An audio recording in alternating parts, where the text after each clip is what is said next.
الكريم اما بعد اعوذ باللہ من الشیطان الرجیم بسم اللہ الرحمن الرحیم انا نحن نزلنا الذکر وانا له لحافظون صدق اللہ العظیم۔ بزرگان محترم، عزیز دوستوں اور ساتھیوں، بڑی خوشی کی بات ہے کہ مکمل رمضان مبارک میں حضرت مولانا عبدالقیوم شاکر خاتمی صاحب نے قرآن پاک کی تلاوت اور قرآن پاک کا ترجمہ اور تفسیر آپ تمام احباب کے سامنے پیش کیا ہے۔ اللہ جزائے خیر عطا فرمائے اور ہم سب کو عمل کی توفیق عطا فرمائے۔ اور اس تکمیل کے موقع کے اوپر حکم ہوا کہ کچھ باتیں عرض کر کے دعا کر دی جائے، اس وجہ سے امانت سمجھ کے چند باتیں آپ کے سامنے عرض کرنی ہیں۔ نمبر 1، یہ اللہ کا جو کلام ہے یہ معجزہ ہے، جناب رسول اللہ صلی اللہ علیہ وسلم کا زندہ معجزہ ہے، علمی معجزہ ہے۔ حضرت مولانا مفتی شفیع صاحب رحمۃ اللہ علیہ نے ہمارے قرآن میں لکھا ہے کہ اللہ کے نبی علیہ الصلوۃ والسلام کو 2 قسم کے معجزات دیے گئے، ایک عملی معجزات دیے گئے اور علمی معجزات دیے گئے۔ عملی معجزات تو آپ کے ساتھ رخصت ہو گئے، لیکن علمی معجزے اس وقت جو قرآن پاک ہے یہ علم معجزہ ہے، اور قیامت تک اللہ پاک اس کی حفاظت کرنے کا وعدہ فرمایا ہے قرآن پاک کے اندر، انا نحن نزلنا الذکر وانا لہ لحافظون۔ سوچنا یہ ہے کہ ایک ہے اللہ کا کام اور ایک ہے اللہ کا کلام۔ یہ قرآن پاک جو ہے اللہ کا کلام ہے۔ اس سے پہلے جتنی کتابیں اتاری گئیں اس کو قرآن پاک کے اندر کتاب کا لفظ استعمال کیا گیا، اور اللہ کے اس قرآن کو کلام اللہ کا لفظ استعمال کیا گیا اور کتاب کا بھی لفظ استعمال کیا گیا۔ کلام اللہ، اللہ کا وہ کلام ہے جس کے بارے میں حدیث پاک میں آتا ہے تبرک بکلام اللہ لأنہ خرج من او کما قال علیہ الصلوۃ والسلام۔ اللہ کے کلام سے برکت حاصل کرو اس لیے کہ یہ اللہ کے اندر سے نکلا ہوا۔ معلوم یہ ہوتا ہے کہ قرآن پاک کی جتنی تلاوت کی جاتی ہے وہ اللہ کا قرب نصیب ہوتا ہے، اور ہمارا مقصد زندگی یہی ہے کہ اللہ کا قرب ہمیں حاصل ہو جائے، اور اللہ کا قرب ہر ایک کو الگ الگ انداز سے دیا جاتا ہے۔ کسی کو عبادات کے ذریعے سے دیا جاتا ہے، اور کسی کو کسی اور راستے سے، بیماری کے راستے سے کسی کو قرب دیا جاتا ہے، کسی کو مصیبت میں ڈال کر قرب دے دیا جاتا ہے۔ اللہ کے قرب کے بہت سے راستے ہیں۔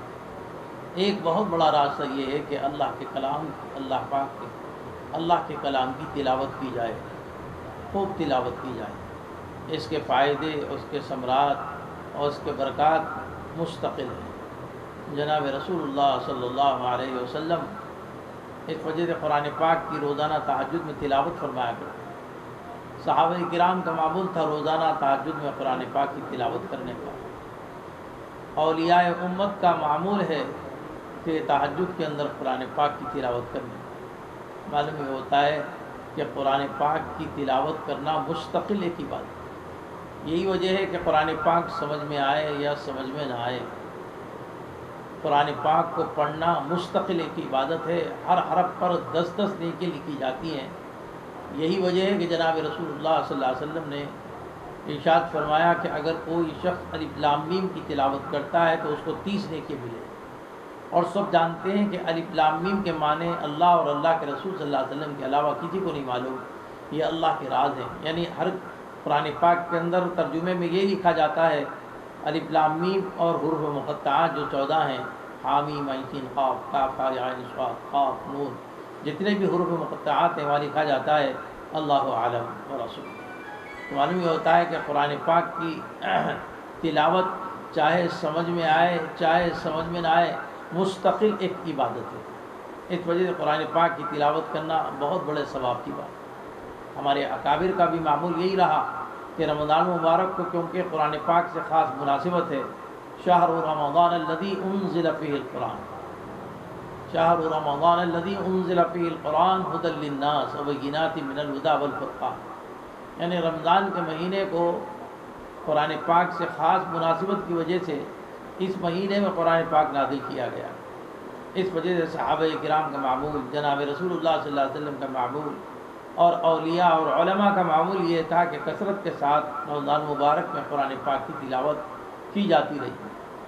حضرت شیخ الحدیث مولانا زکریا صاحب رحمۃ اللہ علیہ روزانہ قرآن پاک کی تلاوت کرتے تھے، ایک قرآن مکمل کیا کرتے تھے۔ رمضان مبارک میں 60 قرآن ہوتے تھے، ایک قرآن دن میں ہوتا تھا، ایک قرآن رات میں ہوتا تھا، ایک قرآن تراویح میں ہوتا تھا۔ سیدنا امام ابو حنیفہ رحمۃ اللہ علیہ رمضان مبارک میں 61 قرآن پڑھتے تھے، دن میں ایک قرآن ہوتا تھا، رات میں ایک قرآن، تراویح میں ایک قرآن۔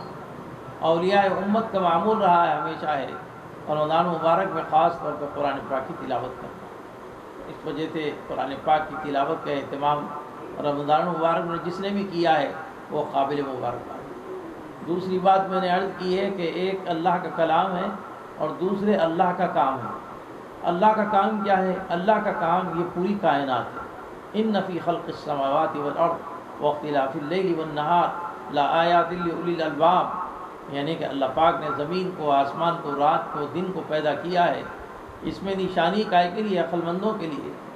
معلوم یہ ہوتا ہے کہ قرآن پاک کے اندر قرآن پاک نے ان آیات کا تذکرہ فرمایا اور اس کام کا تذکرہ فرمایا جو اللہ پاک نے اپنی قدرت سے اس کائنات کو پیدا فرمایا۔ شجر ہے، حجر ہے، بحر ہے، بر ہے، یعنی خشکی ہے، تری ہے، درخت ہے اور جانور ہیں، نباتات ہیں، جمادات ہیں، سیارات ہیں۔ یہ ساری کائنات کو اللہ پاک نے اپنی قدرت سے پیدا کیا، اس کو اللہ کا کام کہتے ہیں۔ اور اللہ کے کام میں غور و فکر کرنے کی وجہ سے اللہ کی معرفت نصیب ہوتی ہے، اللہ کی معرفت نصیب ہوتی ہے۔ اور اللہ کی معرفت یہ مقصود ہے، جیسے اللہ کا قرب مقصود ہے، اسی طریقے سے اللہ کی معرفت مقصود ہے۔ ہمارے استاد محترم نے فرمایا کہ معرفت کسے کہتے ہیں؟ معرفت حاصل ہونے کے بعد آدمی کی عبادت کے اندر کمال پیدا ہوتا ہے، آدمی کے قرآن پاک کی تلاوت کے اندر کمال پیدا ہوتا ہے، دین کے کام کرنے میں کمال پیدا ہوتا ہے، اعمال صالحہ کے اندر کمال پیدا ہوتا ہے کہ اللہ کے معرفت پیدا ہو۔ اور فرمایا اس کی مثال دے کر کہ ایک آدمی ہے، بس میں چڑھا، جس کے سر کے اوپر جو ایک پگڑی ہے، ہاتھ میں ایک جو ہے سگریٹ ہے اور پی رہا ہے۔ چند نوجوان بھی چڑھے اور اس کے ساتھ مذاق کرنے لگے، کوئی دھپا مارنے لگا، کوئی جملے کسنے لگا۔ لیکن جب دوسرا بس اسٹاپ آیا اور وہاں پر کچھ چند پولیس والے ایک دم بس کے اندر چڑھے تو انہوں نے سلوٹ کی، کس کو؟ تو وہ جو پگڑی والے کو اور سگریٹ والے کو۔ معلوم ہوا کہ یہ ایس پی تھا۔ اب ان نوجوانوں کی حالت خراب ہوئی اور کہنے لگے، معافی تلافی کرنے لگے، ہم نے آپ کو پہچانا نہیں، ہمیں آپ کی معرفت حاصل نہیں کی، اس وجہ سے ہم نے آپ کے ساتھ ایسا سلوک کیا ہے۔ لیکن جب معرفت حاصل ہو گئی تو مقام بڑھ گیا، عزت بڑھ گئی اور ایک روب طاری ہو گیا، ہیبت طاری ہو گئی، محبت طاری ہو گئی، ساری چیزیں طاری ہو گئی ہیں۔ اسی کی مثال دے کے فرمایا کہ انسان کو اللہ کی اگر معرفت پیدا ہو جائے تو انسان کا مطلب ہے کہ پھر اس کے اندر کمال پیدا ہو جاتا ہے اور مقام کے اندر اور خوف کے اندر اس کے اندر کمال پیدا ہو جاتا ہے۔ اس وجہ سے معلوم یہ ہوتا ہے ایک ہے اللہ کا کلام جس کو قرآن پاک کہتے ہیں، اس کی تلاوت ضروری ہے، اور ایک ہے اللہ کا کام، یعنی پوری کائنات کے اندر غور و فکر کرنا، آسمان کے پیدا کرنے میں، زمین کے پیدا کرنے میں، چاند کے پیدا کرنے میں، سیاروں کے پیدا کرنے میں، اسی طریقے سے نباتات میں، جمادات میں، حیوانات کے اندر، اس کے اندر غور و فکر کرنے کا حکم دیا گیا ہے۔ باضابطہ قرآن پاک کی آیتیں اتری، وَإِنَّ لَكُمْ فِي الْأَنْعَامِ لَعِبْرَةً نُسْقِيكُم مِّمَّا فِي بُطُونِهِ مِن بَيْنِ فَرْثٍ وَدَمٍ لَبَنًا خَالِصًا سَائِغًا لِّلشَّارِبِينَ۔ اللہ تعالیٰ نے فرمایا کہ یہ جو جانور ہیں، یہ بھینس ہے اور اسی طریقے سے گائے وغیرہ ہیں، اور فرمایا کہ اس کے اندر تمہارے لیے عبرت کی چیزیں ہیں، وہ یہ کہ اللہ پاک نے گوبر کے درمیان میں اور خون کے درمیان میں خالصاً سائغا للشاربین، پینے کے لیے خالص دودھ نکالا، نہ گوبر اس کے اندر ملتا ہے نہ خون ملتا ہے، سفید اس کے اندر سے دودھ نکلتا ہے۔ تو اللہ تعالیٰ فرماتے ہیں وَإِنَّ لَكُمْ فِي الْأَنْعَامِ لَعِبْرَةً نُسْقِيكُم مِّمَّا فِي بُطُونِهِ مِن بَيْنِ فَرْثٍ وَدَمٍ لَبَنًا خَالِصًا سَائِغًا لِّلشَّارِبِينَ۔ اسی طریقے سے اللہ نے فرمایا وَمِن ثَمَرَاتِ النَّخِيلِ وَالْأَعْنَابِ تَتَّخِذُونَ مِنْهُ سَكَرًا وَرِزْقًا حَسَنًا۔ شہد کی مکھی ہے اللہ کے حکم سے جاتے ہیں، اور جانے کے بعد مختلف جڑی بوٹیوں کے اوپر، پودوں کے اوپر اور کچھ پھولوں کے اوپر رس کو چوستے ہیں، عرق نکالتے ہیں، اور پھر لا کر کٹے میں جمع کرتے ہیں، اور پھر اس کے بعد ایک بہترین قسم کا شہد بنتا ہے۔ اللہ تعالیٰ نے فرمایا کہ یہ کس کے حکم سے ہوتا ہے؟ وَأَوْحَى رَبُّكَ إِلَى النَّحْلِ أَنِ اتَّخِذِي، اللہ نے آپ کے رب نے حکم دیا ہے مکھی کو جاؤ پہاڑوں میں شجر میں جاتے ہیں اور عرق چوس کر لے کر آتے ہیں۔ پھر کیا معلوم ہوا؟ معلوم یہ ہوا کہ اللہ کی معرفت نصیب ہوتی ہے اللہ کی مخلوقات پہ غور کرنے سے۔ تو دو باتیں اس وقت ذہن کے اندر آئیں اور دو باتیں آپ کے سامنے رکھ کر دی گئی۔ ایک ہے اللہ کا کلام، اس کی مکمل تلاوت کرنی چاہیے، اللہ کا قرب نصیب ہوگا اللہ کے کلام کی تلاوت کرنے سے۔ دوسرے معلوم ہوا کہ اللہ کا کام، یعنی اللہ کا کام کیا ہے؟ یہ پوری کائنات ہے، اس میں غور و فکر کرنے کی وجہ سے انسان کو اللہ کی معرفت نصیب ہوتی ہے۔ ظاہر بات ہے کہ اللہ کے کلام کو سمجھنا بھی ضروری ہے، اللہ کے کلام کی تلاوت بھی ضروری ہے، اللہ کے کلام کی اشاعت بھی ضروری ہے، اللہ کے کلام کے اوپر عمل کرنا بھی ضروری ہے، اس لیے کہ اللہ کا کلام اتارا اس وجہ سے گیا ہے کہ پوری کائنات کے اندر عدل قائم ہو جائے، اور عدل قائم ہوگا اللہ کے کلام کی وجہ سے۔ اللہ کے کلام کی تلاوت کرنا، اللہ کے کلام کو سمجھنا، اور اللہ کے کلام کو اپنے جسم پہ بھی نافذ کرنا، اور اللہ کے کلام کو پوری کائنات پہ بھی نافذ کرنا، جب کہیں جا کر عدل قائم ہوگا۔ اور جب اللہ کے کلام کو دنیا کے اندر اپنے جسموں میں نافذ کیا جائے گا تو پوری دنیا کے اندر اطمینان، چین، سکون نصیب ہوگا۔ کاش دنیا اللہ کی اس کتاب کو سمجھتی اور پڑھتی اور تلاوت کرتی، اور اس کو مطلب یہ کہ اپنی زندگی میں داخل کرتی اور اس کے دنیا کے اندر پھیلاتی، تو اس کے ثمرات اور اس کے نتائج آج پوری دنیا دیکھتی۔ زکوٰۃ کا حکم تو معلوم ہے کہ زکوٰۃ دینا چاہیے، لیکن یہ نہیں معلوم کہ قرآن پاک کے اس ایک حکم کے تحت کتنے فائدے ہیں اس کے اندر۔ پوری دنیا سے اگر غربت کا خاتمہ کرنا ہے تو زکوٰۃ کو عام کرنے کی ضرورت ہے۔ زکوٰۃ قرآن کا ایک حکم ہے، لیکن لوگوں کو یہ نہیں معلوم کہ زکوٰۃ کتنی بڑی ایک نعمت ہے۔ یہ جب مال کا میل نکالا جاتا ہے اور غریبوں کو دیا جاتا ہے تو غربت کا خاتمہ ہوگا۔ غربت کے خاتمے کے لیے قرآن پاک نے زکوٰۃ کا نظام بنایا ہے۔ اسی طریقے سے دلوں میں چین نہیں، دلوں میں سکون نہیں، دلوں میں اطمینان نہیں۔ ہر ایک شکایت کرتا ہے، دل میں چین اور سکون نہیں ہے، اطمینان قلب نہیں ہے۔ اللہ تعالیٰ نے فرمایا کہ الا بذکر اللہ تطمئن القلوب، قرآن کا ایک حکم ہے، قرآن کی ایک آیت ہے کہ تمہارے دلوں کے اندر چین و سکون جب ملے گا جب اللہ کی یاد تمہارے دلوں کے اندر آئے گی۔ اللہ کی یاد دل کے اندر آئے اور دل بالکل خالی ہو جائے پوری مخلوقات سے، اور پھر اللہ کی یاد اور اللہ کا نام اس دل کے اندر آتا ہے تو انسان کی زندگی کے اندر چین آتا ہے، سکون آتا ہے۔ اس وجہ سے قرآن پاک کے اندر دو ہی مقاصد ہیں۔ ایک مقصد کیا ہے کہ جو اللہ تعالیٰ نے جن چیزوں سے منع کیا ہے اس سے رک جانا، اور اللہ نے جن چیزوں کو کرنے کا حکم دیا ہے وہ کرنا۔ اگر کرنے کا حکم دیا گیا ہے وہ کیا جائے گا، عدل قائم ہو جائے گا، اور جس سے روکا گیا ہے رک جائیں گے تو دنیا ہری بھری ہو جائے گی، اور اگر جس سے روکا گیا اس سے نہیں رکیں گے تو دنیا کے اندر ظلم عام ہو جائے گا، دنیا کے اندر بے چینی عام ہو جائے گی، دنیا کے اندر خط و غارت گیری عام ہو جائے گی، دنیا کے اندر چین و سکون ختم ہو جائے گا۔ معلوم ہوتا ہے کہ اللہ کے کتاب کے نازل کرنے کا ایک مقصد دنیا میں عدل کو قائم کرنا ہے، چین کو قائم کرنا ہے، سکون کو قائم کرنا ہے۔ کاش دنیا اس قرآن کی طرف آتی اور قرآن کو سمجھتی، قرآن پر عمل کرتی، تو پھر اپنی زندگیوں میں چین اور زندگیوں میں سکون وہ اپنی خود مشاہدہ کرتے کہ کیسا سکون ہے، کیسا چین نصیب ہوگا۔ شاید دنیا کے لوگوں کو معلوم ہو جائے، بڑے بڑے حکمرانوں کو، بڑے بڑے لوگوں کو یہ معلوم ہو جائے کہ دنیا میں امن و امان جب تک قائم نہیں ہوگا جب تک اس قرآن پاک کے اوپر عمل نہیں کیا جائے گا، اور دنیا میں ہدایت جب تک نہیں آئے گی جب تک قرآن پاک کی اشاعت نہیں کی جائے گی، چین و سکون جب تک زندگی میں نصیب نہیں ہوگا جب تک قرآن پاک کی تلاوت نہیں کی جائے گی۔ اللہ پاک سے دعا کیجئے، یہ باتیں ذہن کے اندر اللہ پاک نے اپنی طرف سے ڈالی ہیں جو عرض کر دی گئی ہیں، اگر اس سے نفع ہو تو دعا کیجئے کہ اللہ پاک ہم سب کو عمل کی توفیق نصیب عطا فرمائے۔ وآخر دعوانا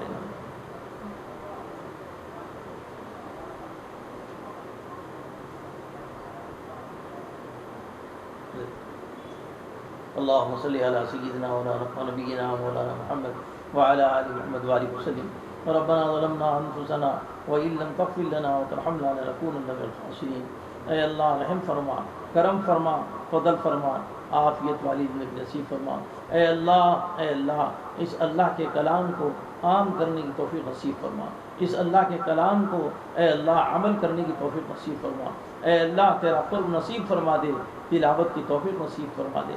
اے اللہ آپ کی معرفت نصیب فرمائیے، آپ کا قرب نصیب فرما دیجیے۔ اے اللہ اس کتاب کے ذریعے سے دنیا میں عدل و انصاف کو قائم کر دیجیے۔ اے اللہ ان نافرمانی کی وجہ سے جو ظلم پوری دنیا کے اندر قائم ہوا ہے، اے اللہ اس ظلم کا خاتمہ کر دیجیے۔ اے اللہ کاش دنیا والوں کو معلوم ہو جائے یہ اللہ کی کتاب کتنی بڑی نعمت ہے، اس سے کتنا بڑا عدل قائم ہوگا اور کتنے بڑے ظلم کا خاتمہ ہوگا۔ کاش دنیا سمجھتی تو اس کے اوپر عمل کرتی تو چین و سکون نصیب ہو جاتا۔ اے اللہ ہم سب کو اس کلام پر عمل کی توفیق نصیب فرما، اس کی اشاعت کی توفیق نصیب فرما، اس کی تلاوت کی توفیق نصیب فرما، اللہ کی معرفت نصیب فرما، اللہ کا قرب نصیب فرما۔ اے اللہ ہمارے گناہوں کو معاف فرما دیجیے، ہماری خطاؤں کو درگزر فرما دیجیے۔ اے اللہ اتنے دنوں تک قرآن پاک کی تلاوت کی گئی، قرآن پاک کی تفسیر اور قرآن پاک کے ترجمے کو عام طور پر سمجھایا گیا، کافی لوگوں نے اس سے استفادہ کیا ہے۔ اے اللہ عمل کی توفیق فرمائیے، کہنے والے سننے والوں کو عمل کی توفیق نصیب فرمائیے، آپ کا قرب آپ کی معرفت نصیب فرمائیے۔ اے اللہ رمضان مبارک کا مطلب یہ کہ آخری لمحات ہیں، آخری دن چل رہے ہیں۔ اے اللہ پھر رمضان مبارک نصیب فرمائیے، اے اللہ پھر رمضان مبارک نصیب فرمائیے، اے اللہ رمضان مبارک نصیب فرمائیے، بار بار رمضان کی سعادتیں نصیب فرمائیے۔ اے اللہ رمضان کا مہینہ پھر بار بار آئے اور اسی طریقے سے اے اللہ ہماری زندگی وفا کرے تاکہ ہم رمضان سے استفادہ کریں اور رمضان کی برکات کو حاصل کر سکیں۔ دنیا میں جہاں جہاں پریشان حال ہے پریشانی کو دور فرما۔ اے اللہ انسانیت کے حال پر رحم فرما۔ اے اللہ پوری انسانیت کو ہدایت سے مالا مال فرما۔ اے اللہ انسانیت قرآن سے ناواقف ہے، ان کو قرآن سے واقف کرا دیجیے۔ اے اللہ پوری دنیا میں اس قرآن کو عام کر دیجیے۔ اے اللہ پوری دنیا اے اللہ پیاسی ہے، انسانیت تڑپ رہی ہے، انسانیت پریشان ہے۔ کاش یہ قرآن پاک ان تک پہنچے اور ان کو معلوم ہے کہ قرآن پاک کتنی بڑی دولت ہے اور کتنی بڑی نعمت ہے اور کتنا اس کے اندر برکات ہیں، کتنے ثمرات ہیں اور کتنے فائدے ہیں۔ اے اللہ جو اس کو ماننے والے ہیں اس سے وہ بھی فائدہ اٹھائیں۔ اے اللہ جو نہ ماننے والے ہیں کاش وہ لوگ بھی اس کو پڑھیں اور پڑھ کر سمجھیں کہ قرآن کیسی اعلیٰ کتاب ہے، اللہ کی کیسی روحانی کتاب ہے، جناب رسول اللہ صلی اللہ علیہ وسلم کے قلب اثر پر اتاری گئی ہے۔ اے اللہ جو اس کو پڑھے گا چین سکون نصیب ہوگا، جو عمل کرے گا دنیا کے اندر عدل و انصاف قائم ہوگا۔ اے اللہ جہاں جہاں مسلمان پریشان ہیں ان کی پریشانی کو دور فرما۔ اے اللہ جو پوری دنیا میں وائرس پھیلا ہوا ہے، اے اللہ اپنے کرم سے اپنے فضل سے اس کو ختم فرما دیجئے۔ آپ اپنی قدرت کا مظاہرہ کر دیجئے، جہاں جہاں لوگ مر رہے ہیں، جہاں جہاں لوگ اس سے متاثر ہو رہے ہیں، اے اللہ ان کی پریشانی کو دور فرما دیجئے۔ اے اللہ جو مر رہے ہیں ان کو شہادت کا درجہ مل رہا ہے، اے اللہ ان کو جنت الفردوس میں اعلیٰ مقام نصیب فرمائیے۔ اے اللہ جو اس سے متاثر ہو رہے ہیں، اے اللہ ان کو اوپر سے اس عذاب کو اس پکڑ کو ختم کر دیجئے۔ اے اللہ مساجد بند ہیں، مدارس بند ہیں، خانقاہیں بند ہیں، حرمین بند ہیں، اے اللہ پورے مکاتب بند ہیں، پورا دعوت کا کام بند ہے۔ اے اللہ اپنے فضل سے اپنے کرم سے ان سارے خیر کے اداروں کو کھول دیجئے۔ اے اللہ خیر کے اداروں کو کھول دیجئے۔ اے اللہ دنیا میں امن پیدا فرما دیجئے، دنیا میں چین پیدا فرما دیجئے، دنیا میں سکون پیدا فرما دیجئے۔ اے اللہ ظلم کا خاتمہ فرمائیے، اے اللہ ظلم کا خاتمہ فرمائیے۔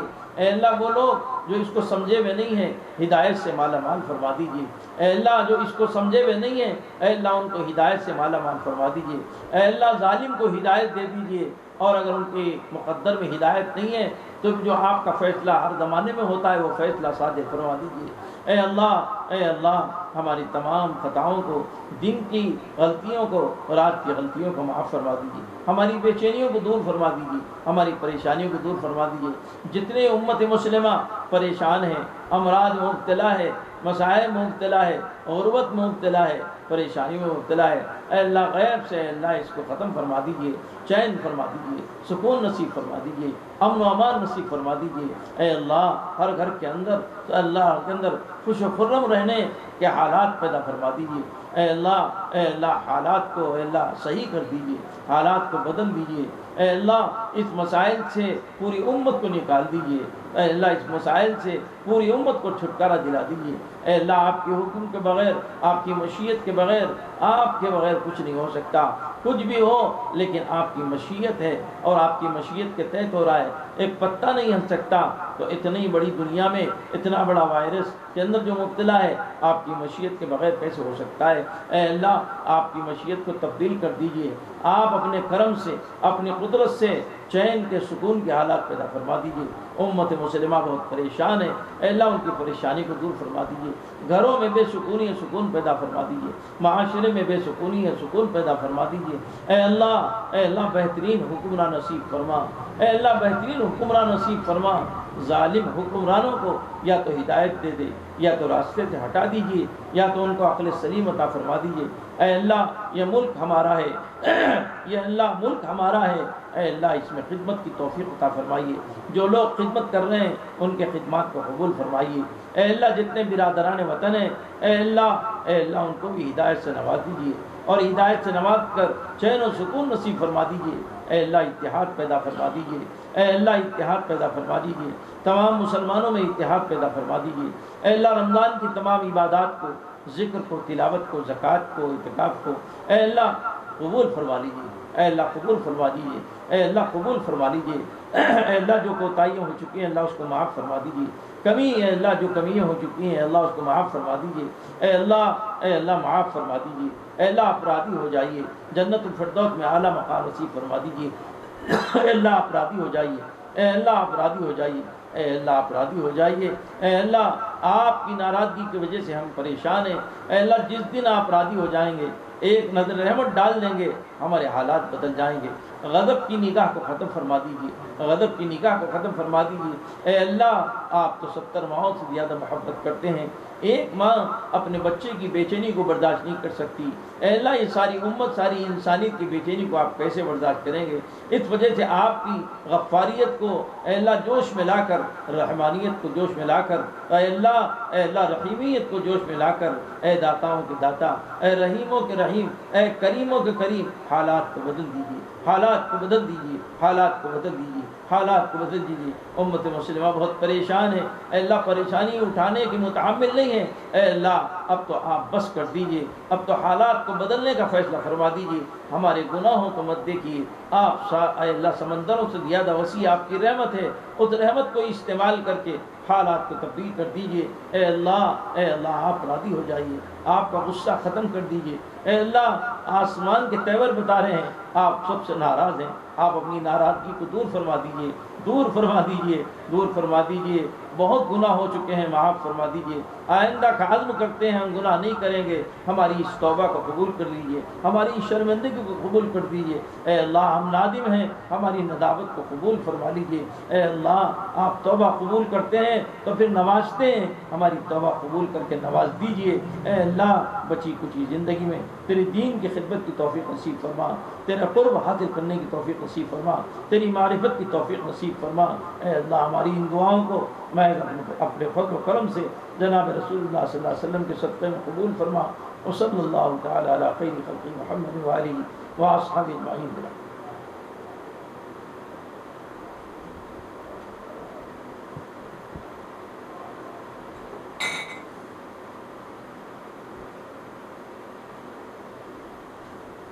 تو ایک لاکھ آدمی ہوتے ہیں لوگ اتنے شوقین ہیں۔